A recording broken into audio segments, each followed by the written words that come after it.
Friends, welcome to my channel. ഇന്ന് ഞാൻ ഉണ്ടാക്കുന്നത് ഒരു നോർത്ത് ഇന്ത്യൻ റെസിപ്പിയായ രസ്മലായി ആണ്. ഇതൊരു സ്വീറ്റ് റെസിപ്പി കൂടിയാണ്.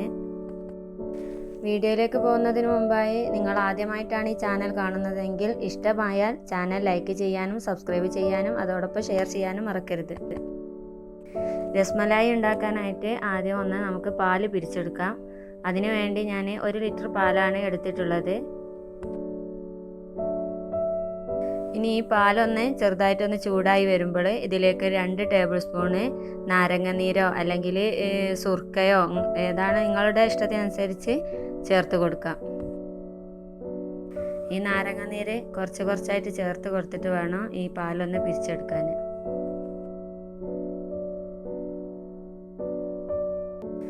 ഇപ്പോൾ പാലൊക്കെ ഒന്ന് പിരിഞ്ഞ് വരാൻ തുടങ്ങിയിട്ടുണ്ട്. ഇനി ഇതിൻ്റെ വെള്ളത്തിന് ഒരു ഇളം മഞ്ഞ കളറാവുന്ന വരെ ഇതൊന്ന് ഇങ്ങനെ തിളച്ചുകൊണ്ടേ നിൽക്കണം. ഇപ്പോൾ പാലൊക്കെ ഒന്ന് പിരിഞ്ഞ് വന്നിട്ടുണ്ട്. ഇനി ഇത് നമുക്ക് വെള്ളമൊക്കെ ഒന്ന് കളഞ്ഞാൻ വേണ്ടിയിട്ട് ഒരു പാത്രത്തിൽ ഒരു തുണി വിരിച്ച് ഇതുപോലെ ഒരു തുണിയോ അല്ലെങ്കിൽ അരിപ്പയോ വെച്ച് കൊടുത്ത് ഇത് അതിലേക്ക് ഒഴിച്ച് കൊടുക്കാം.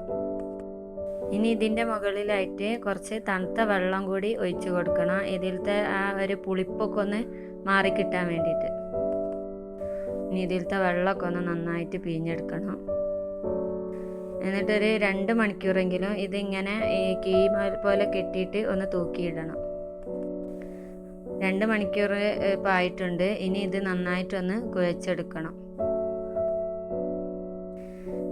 പിന്നെ ശ്രദ്ധിക്കേണ്ട കാര്യം, ഇത് കുഴച്ചെടുക്കുമ്പോൾ വേറെ വെള്ളമൊന്നും ചേർത്ത് കൊടുക്കണ്ട.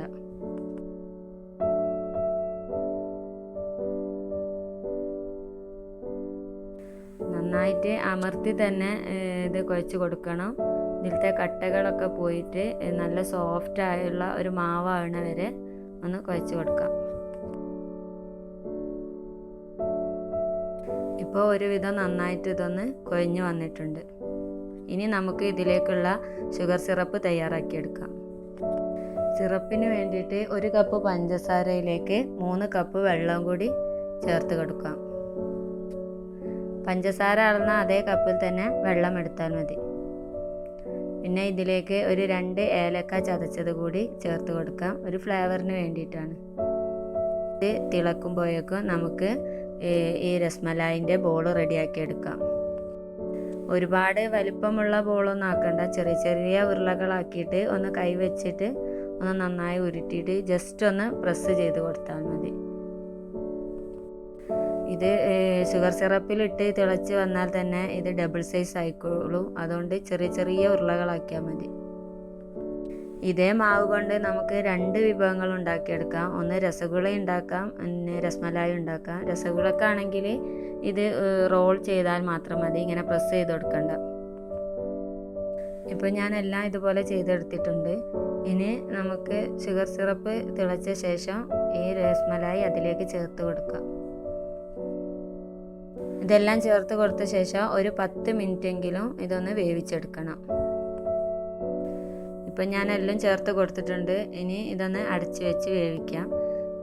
ആ സമയം കൊണ്ട് ഇതിലേക്കുള്ള റെബഡി തയ്യാറാക്കിയെടുക്കാം. ഈ ബോൾസൊക്കെ ഒന്ന് ഇട്ട് വെക്കാനുള്ള മിൽക്ക് മിക്സിനാണ് റെബഡി എന്ന് പറയുന്നത്. അതിനു വേണ്ടി ഒരു പാൻ അടുപ്പത്ത് വെച്ച് അതിലേക്ക് 1 പാക്കറ്റ് പാലാണ് ഞാൻ എടുത്തിട്ടുള്ളത്. അതൊന്ന് ഒഴിച്ച് കൊടുക്കാം. പിന്നെ ഇതിലേക്ക് ഒരു 1/2 ഗ്ലാസ് അല്ലെങ്കിൽ 1/2 കപ്പ് പഞ്ചസാര ചേർത്ത് കൊടുക്കാം. പിന്നെ ഇതിലേക്ക് ഒരു 2-3 ഏലക്ക കൂടി ചതച്ച് ചേർത്ത് കൊടുക്കാം. ഏലക്ക പൊടി ഉണ്ടെങ്കിൽ 1 ടീസ്പൂണ് ഏലക്ക പൊടി ചേർത്ത് കൊടുത്താൽ മതി. ഈ രസ്മലായിൽ ഏലക്കയുടെ ഫ്ലേവറാണ് നമുക്ക് മുന്നിട്ട് നിൽക്കുന്നത്. പിന്നെ നിങ്ങൾക്ക് ഇഷ്ടമുള്ള നട്ട്സുകൾ ഇതിൽ ചേർത്ത് കൊടുക്കാം. ബദാം, പിസ്ത, കാഷ്യൂ ഏത് നട്ട്സ് വേണമെങ്കിലും ഇതിലേക്ക് ചേർത്ത് കൊടുക്കാം. ഈ റെബഡിക്കൊരു യെല്ലോയിഷ് കളർ കിട്ടാൻ വേണ്ടി ഒരു നുള്ള് മഞ്ഞൾപ്പൊടി കൂടി ചേർത്ത് കൊടുക്കാം. ഇല്ലെങ്കിൽ ഫുഡ് കളർ ഉണ്ടെങ്കിൽ അതും ചേർത്ത് കൊടുത്താൽ മതി. ഈ റെബഡി ഒന്ന് കുറുകി വരട്ടെ. അപ്പോഴേക്ക് നമുക്ക് രസ്മലായി എന്തായെന്ന് നോക്കാം. ഇപ്പോൾ ഇതൊക്കെ ഡബിൾ സൈസായി വന്നിട്ടുണ്ട്. ഇനി ഇത് നമുക്ക് ഈ വെള്ളത്തിൽ നിന്ന് എടുത്തു മാറ്റാം. അതിനായിട്ട് ഞാനിവിടെ കുറച്ച് ഐസ് ക്യൂബ് ഒരു പാത്രത്തിൽ എടുത്ത് വെച്ചിട്ടുണ്ട്.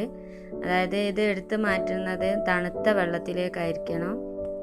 ഇതിൻ്റെ ചൂടൊക്കെ ഒന്ന് ബാലൻസ് ആയി കിട്ടാനാണ് തണുത്ത വെള്ളത്തിലേക്ക് ഇതൊന്ന് മാറ്റി കൊടുക്കുന്നത്. എല്ലാ ബോൾസും ഈ തണുത്ത വെള്ളത്തിലേക്ക് മാറ്റി കൊടുക്കാം. ഇത് നല്ലൊരു സോഫ്റ്റ് ബോളായിട്ട് ആണ് ഇപ്പോൾ കിട്ടിയിരിക്കുന്നത്. ഇനി ഇത് നന്നായിട്ടൊന്ന് ഇതിലത്തെ വെള്ളമൊക്കെ ഒന്ന് പിഴിഞ്ഞ് കൊടുത്ത ശേഷം നേരത്തെ നമ്മൾ തയ്യാറാക്കിയ മിൽക്ക് മിക്സിലേക്ക് ചേർത്ത് കൊടുക്കാം. ഈ ബോൾസ് ചേർത്ത് കൊടുക്കുമ്പോൾ ഫ്ലെയിം ഒന്ന് ഓഫാക്കിയിട്ട് വേണം ചേർത്ത് കൊടുക്കാനായിട്ട്. പിന്നെ ഇത് തിളപ്പിക്കരുത്. ഇതൊരു 8 മണിക്കൂറെങ്കിലും ഫ്രിഡ്ജിൽ വെച്ച് നന്നായിട്ട് സെറ്റാക്കി എടുക്കണം. അങ്ങനെ സെറ്റാക്കാൻ വെച്ചാൽ ഈ മിൽക്ക് മിക്സ് ഈ ബോൾസിലേക്ക് ഒന്ന് അബ്സോർബായിട്ട് ബോൾസൊക്കെ ഒന്ന് ക്രീമിയും സോഫ്റ്റും ആയിട്ട് വരുള്ളൂ. ഇപ്പോൾ നല്ല സൂപ്പർ ടേസ്റ്റായ രസ്മലായി റെഡി ആയിട്ടുണ്ട്.